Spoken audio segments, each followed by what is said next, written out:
Well, I always get asked that.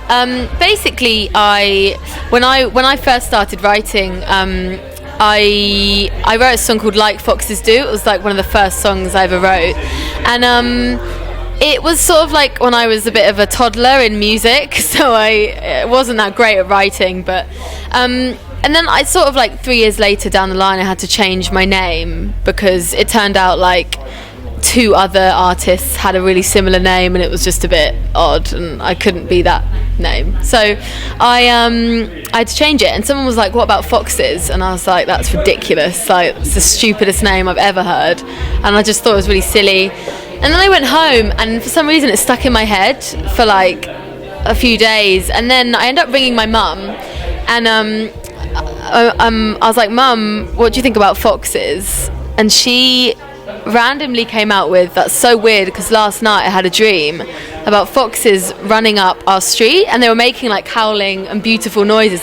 She was like, "I can't believe it. It really reminds me of your music." And it was really weird, and it was the night before, and I was like, "That's so odd." I know, right? And she's a bit like that. She's sort of quite psychic and odd, but in a good, crazy way. So I ended up just going with it. I was like, well, Mum's always right. So, and I quite like that my mum was involved with the name change. It is odd though, because people always think I'm in a band, because it's obviously not. Yeah, but I thought if Sting can be Sting, which is probably a bit weirder, I can be Foxes.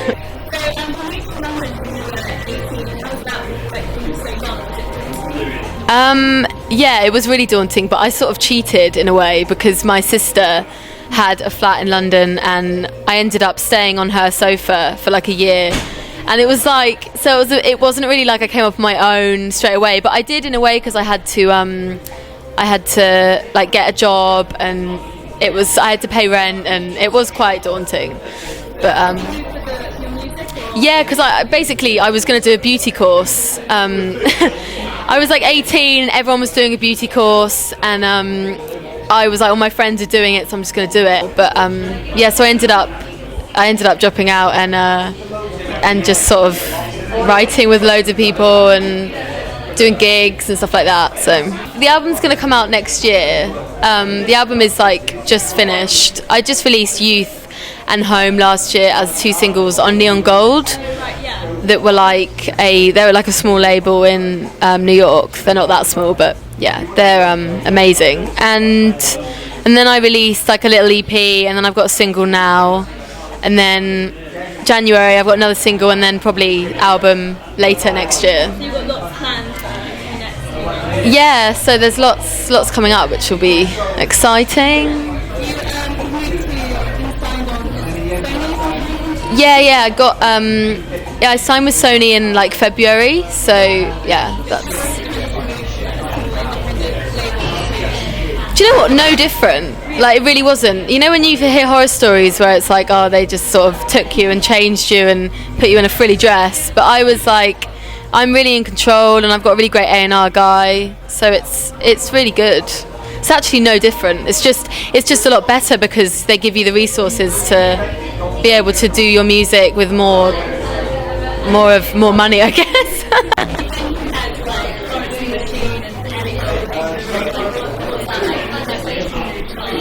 It's amazing, really, really amazing.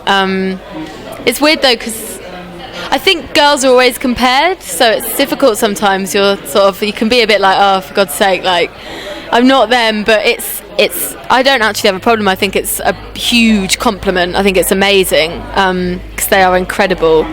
So yeah, I think it's brilliant. So how would you say like your music is different from this? Like, how would you define your music? Well, I think I'm really into soundtrack. I always have been, and that's usually where I get my inspiration from. So I don't know, I think maybe we've got similar. I think a lot of young girls have got similar people that they were into. Like, I really love Kate Bush and Patti Smith.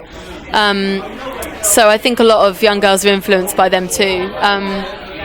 Yeah, soundtrack is my main influence, like movie, visual stuff. I've never really known how to describe my music. When people are like, what like genre is it? I'm like, I have no idea. So usually it's just like I'll be in the studio banging spoons together to make sounds, so it never really. I'm always relieved when it makes sense at the end of it, like when the song is actually not just madness. So.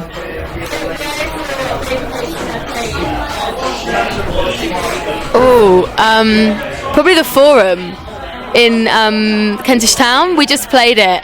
It was unreal because I just supported Maroon in the Diamonds on her UK tour. And it was like, had like 12, 13-year-old screaming girls like constantly.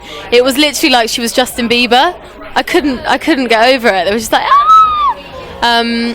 But we did the Forum, and that was just insane. I remember coming out and just being like, can't believe I'm on this stage. But it was amazing. Yeah, like when you go on shows, like when people turn up and watch you play, even then, like, do you not feel like I'm a superstar? When people, yeah, I mean, the weirdest thing was going to America and having shows packed. That was ridiculous. I just couldn't believe it. Like, I mean, we got to Boston and the first show was like, I was so overwhelmed, and all these people knew who I was, and I was just like, this is crazy. I can't describe it. I find it really daunting. So you're like still not really used to it? No, not at all. It's all like happening really fast. Yeah, I think nothing. Yeah, I definitely don't feel like I've gone ooh yet. Like, no, I don't feel like I get recognised. But I think I think it's been a slow build, which is nice. But it's always daunting when people are listening to you. Like, that's amazing as well. But And finally, are you hanging around for a seat? Are you staying to watch any of the other? we actually go back tomorrow morning. Really, I think we're leaving at like 5 because we've got another gig in Oxford. But definitely be staying tonight and watching all the bands. There's some amazing acts on. Faye, probably. And then I don't know what else we're going to be able to catch. Thank you.